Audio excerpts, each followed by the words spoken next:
Alright, this is classic camping video here, and we're going to be doing is a little breakfast, and I got my camera on a tripod, and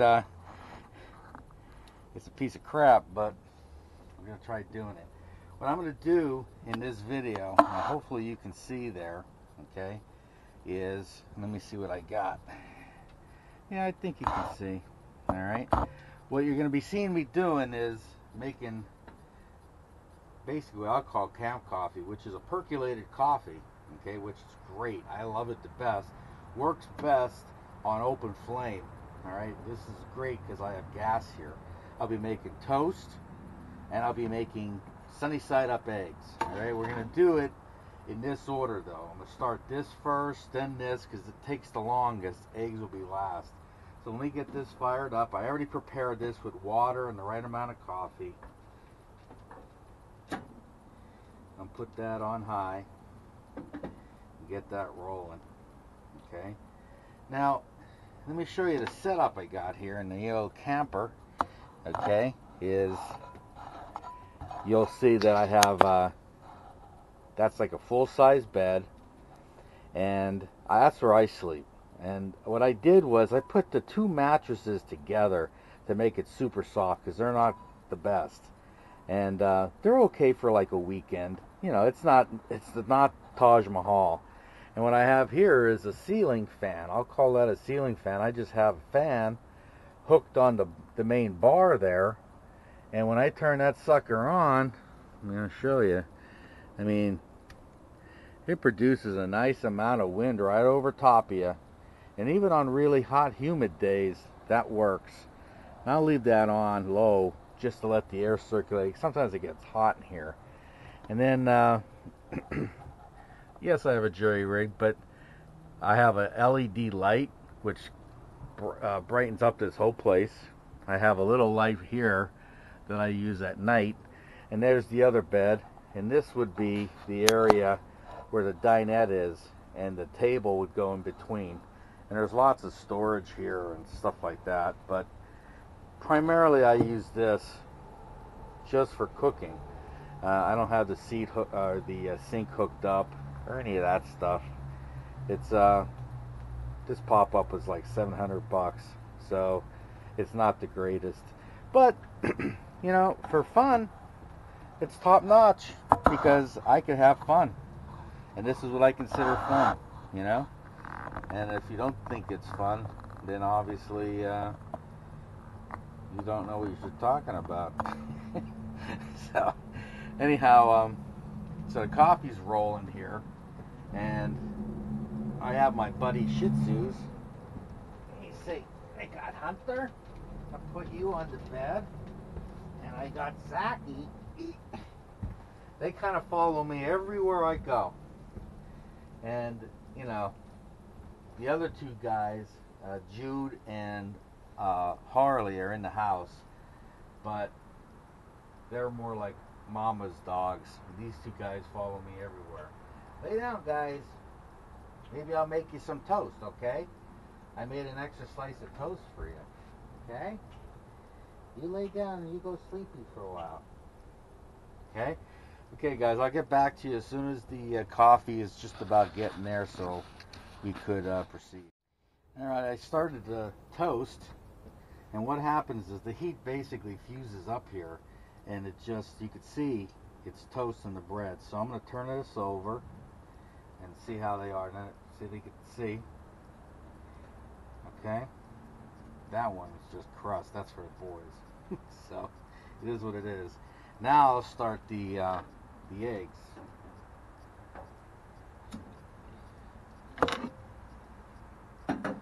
Get that melted a little bit, and I'm going to turn this toast down a little bit.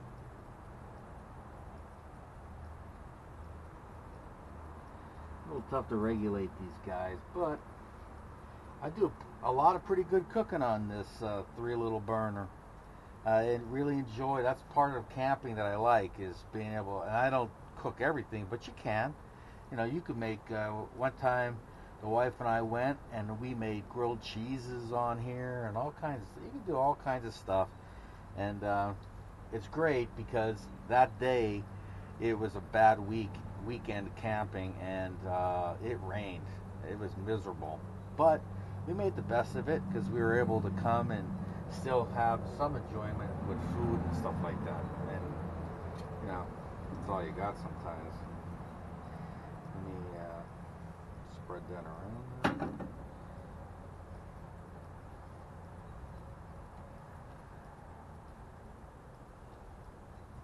Check the toast.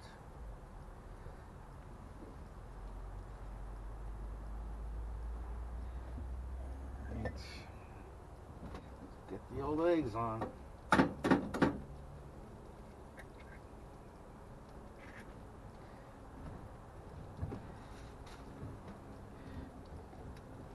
I make a mean omelet. I won't kid you.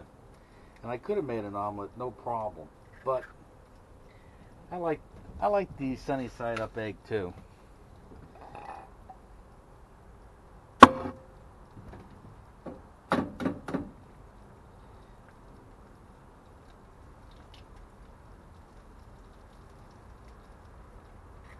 Some will question my 3 eggs. The hell with you, okay? Glad I got that controversy out of the way. I'm trying a little bit of pepper here.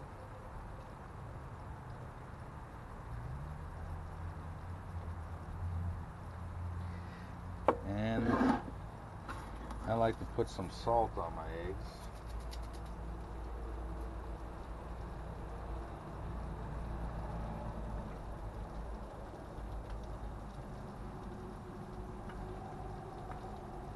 That's more than enough. Trying to see the toast is just about there. The only thing we're waiting for is the coffee. But that looks pretty good, yo. Okay, so let me shut that off. And I can start toasting that, or buttering that. So.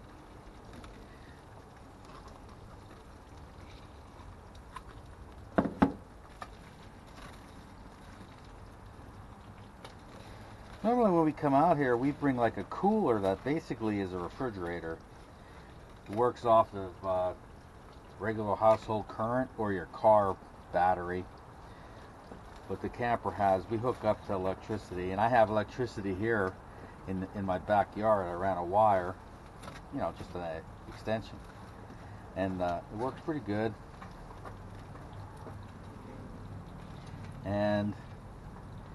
But in this situation, I'm not, the house is only 50 feet away, so I don't really need a refrigerator out here.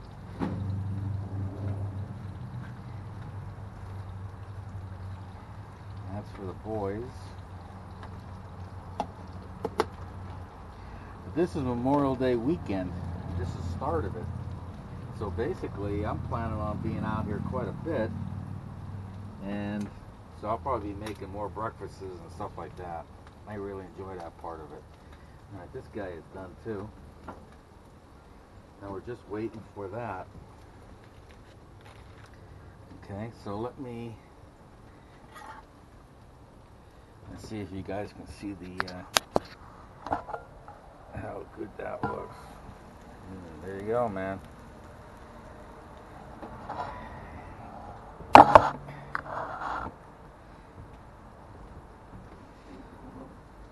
Should just slide right off of there. There we go. Alright, so now I'm going to eat this. Wait for my coffee. It's going to be just about getting there. And we'll get back to you after I do some eating and enjoying my coffee. Now you can see the coffee is bubbling away there. So now it's done. So I'm going to shut that off. And then, let's see if you can see this. That's brewed coffee, percolated. And that's a big difference right there. Percolated coffee is not drip coffee. Don't let anyone tell you it's the same thing, because it's not. That makes a big difference. And it can only really be done with, in my opinion, on an open flame, on a percolator type coffee like that. If you never had coffee that way, I suggest that you do it, because I think it makes a world of difference. A little bit of cream.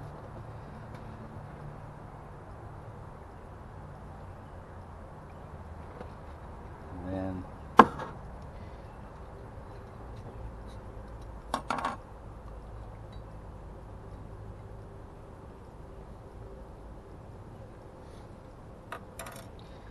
that's all she wrote.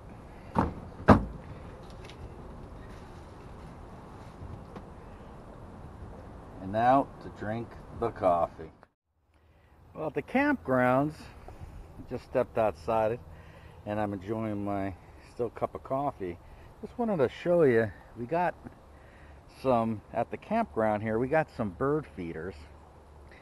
And this is our newest layout here. It's got the welcome with the birds, double hook. We got a barn that has just regular seed in there. And then we also have this other kind that's made for finches. Has real tight netting mesh. Squirrels can't get to, and apparently we had to buy special seeds that were small enough to fit through the mesh. Regular stuff apparently doesn't work, so I didn't know that when we bought it. Also, this is a baffle, squirrel baffle.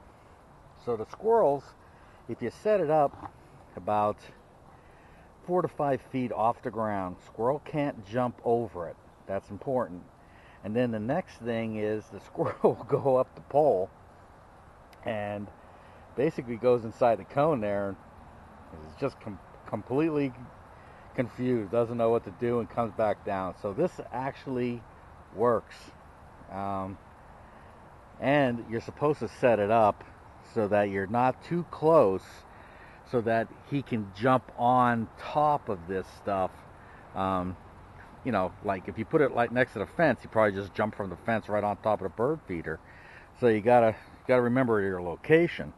So I got that one, and I set these two guys up. And this one has another baffle that this is the first one I got. This works too, because I've never seen a squirrel on this bird feeder. And this bird feeder has 2 suet baskets, and you can see they're pounding that suet, you know, and they like it. And that has another concoction of same kind of bird seed and stuff with seeds in it, with the sunflower seeds. I just bought a big bag, and for some reason I've seen more birds at this one than the others. I don't know why.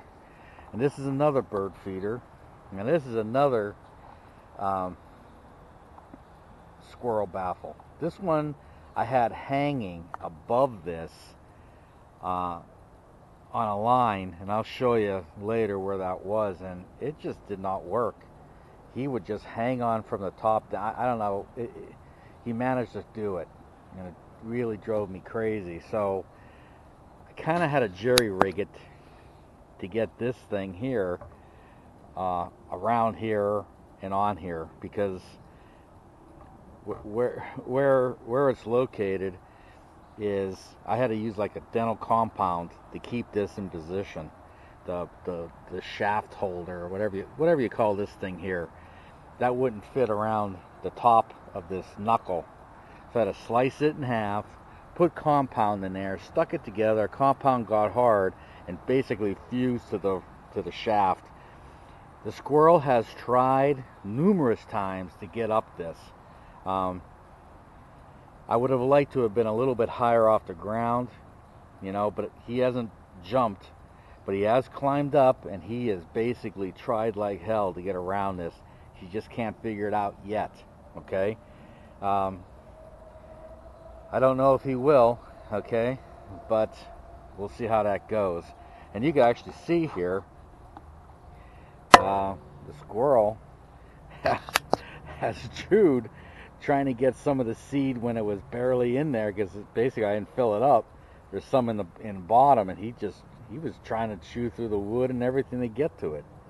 I mean, they're just like freaking crazy. And this is a wire that I have going across. I set up a wire, and I had them hanging, both of them, that one there and this one. Now this one works. The baffle prevents this, he goes on this baffle, and he can't seem to land on here, because that's what he was doing with the other one. He'd kind of fall off and grab onto the wood, but this is made out of metal. Maybe it's a little too, smooth for him to hold on to. I haven't seen him work this one, so that's probably a winner. But I spent a small fortune trying to outsmart a squirrel, and it's probably better to just, in my opinion, these cone things probably are the best. I mean, there's all kinds of baffles that you could put on poles, but these seem to work. I'd go with those first. They're not cheap. They're like 25 bucks, but they actually do work. As long as you keep it up off the ground so he can't jump over it, it'll work. I'd recommend that over something like that. But at the campgrounds here, we have bird feeders, and we enjoy looking at the birds. I do. My wife does too. And I also have back here I made this corn board myself. Basically, I just took an old piece of wood, drilled some screws in it, and you can see this, just drill some big screws, and you buy these corn things, and I just stick them on there. They pick this stuff off that corn. Like, I just put this one here yesterday. Just put it there yesterday. Look at it. And you know who mostly ate this stuff? It was a chipmunk. Climbed up and just ate it. And there's some corn, a little bit of corn left on the ground. They'll eat that too. It's all gone. They just pound this stuff. And I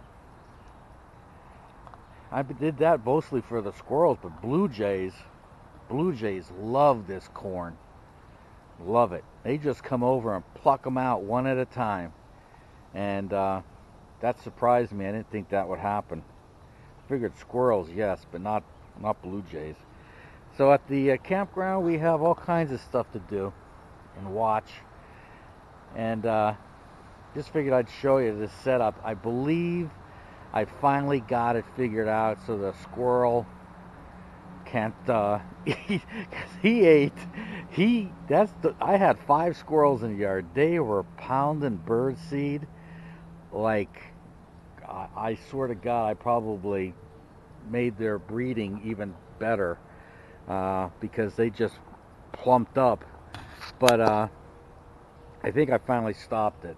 I don't mind squirrels eating some of the stuff, like if it falls on the ground or whatever, but they would just eat the whole box. I mean, I'd fill up something like this, and within a day or so, it's all gone. I know the birds don't do that. The squirrels are just eating it like crazy, So, not that birdseed's real expensive, but it's not free. So, I didn't want to go crazy and put it out and then it's gone in a day. Kind of want to see it last a little bit. But so this is our last one. I like it. I like the color scheme there. It goes good. And we also have a lot of vegetation. I just planted this blueberry bush, and I'm kind of thinking we're in trouble with this because I have a feeling the leaves are going to be, I don't know, I may have to put like a mesh screen around here. I got a feeling rabbits or something is going to be eating these leaves and maybe killing the whole thing. I don't know. A little worried about that. We'll see how it goes, but There's tiny, all these little, they look like they're going to be blueberries, but I think it's too immature yet to actually produce anything. We'll see how that goes. But I'm worried that the whatever would eat these leaves might just kill it. So I don't know. All right, well, thanks for watching. We'll get back to you with more stuff at the campground. Okay, at the campground, we have to make sure that all the grass is cut. And what I'll be doing next is cutting the grass on my Cub Cadet riding mower. And this is my boonie hat that I always wear when I'm cutting grass, because I'm a boonie.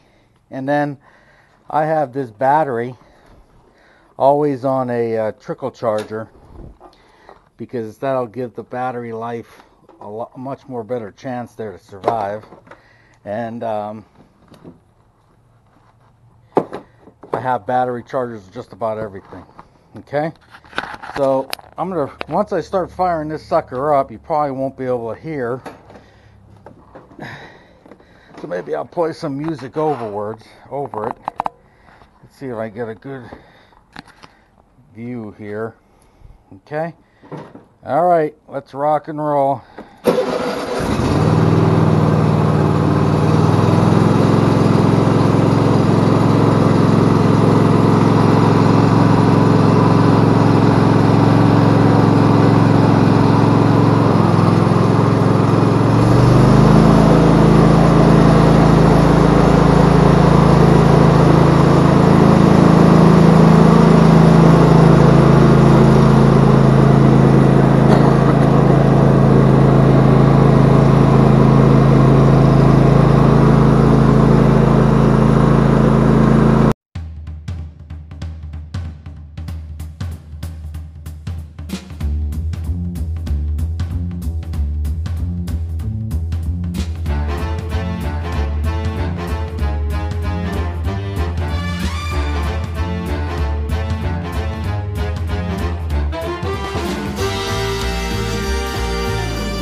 Well, that's how you do the campground, cutting the grass. I already weed whacked a lot of this, so I didn't have to show you that part, but I weed whacked all the edges and stuff after I picked up all the dog droppings or poop, and then I just cut it. Now this is a mulching, I have a mulching blade on here, and obviously it's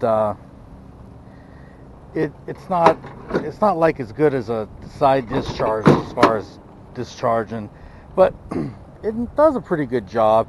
Grass is still a little moist. We've had a lot of rain, so I would love to get one of those lifts and pick this sucker up and scrape it all out. I have one of those washouts, but I don't think it does as good a job as a paint scraper would. I'm going to do the front next, okay? But I won't show you that because that's not part of the campground. All right? Thanks for watching. I'll get back to you for more fun at the campgrounds.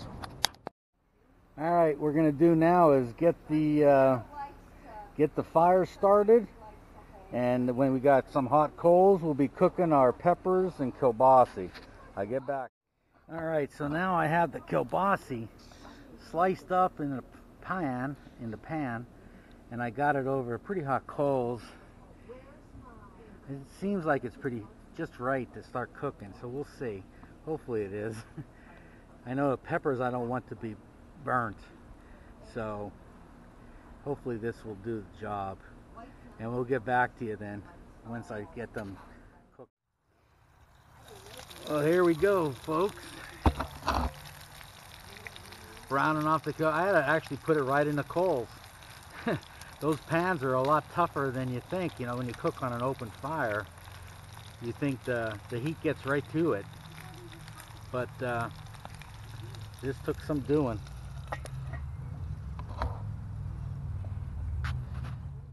Alright, the next thing we got going on here is we got the peppers. And they're coming out pretty good.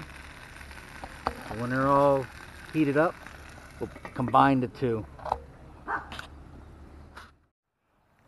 Alright, so what I did now is I combined the kielbasa and then I added cheese. Now I'm taking it off because it's melted onto just about there. I'm going to take it off and serve. And here we go. Nice. Because we have some extra heat, we have one of our campers. No. It's Nana, and she is making marshmallows. Next to all the Shih Tzus are watching, waiting their turn for some marshmallows. Good times at the campground. This is how I like to end the video, and maybe later on get into the hot tub. We'll see. But Toasty marshmallow. now that's how she likes them, from another planet. They look like asteroids. But love you, Maddie.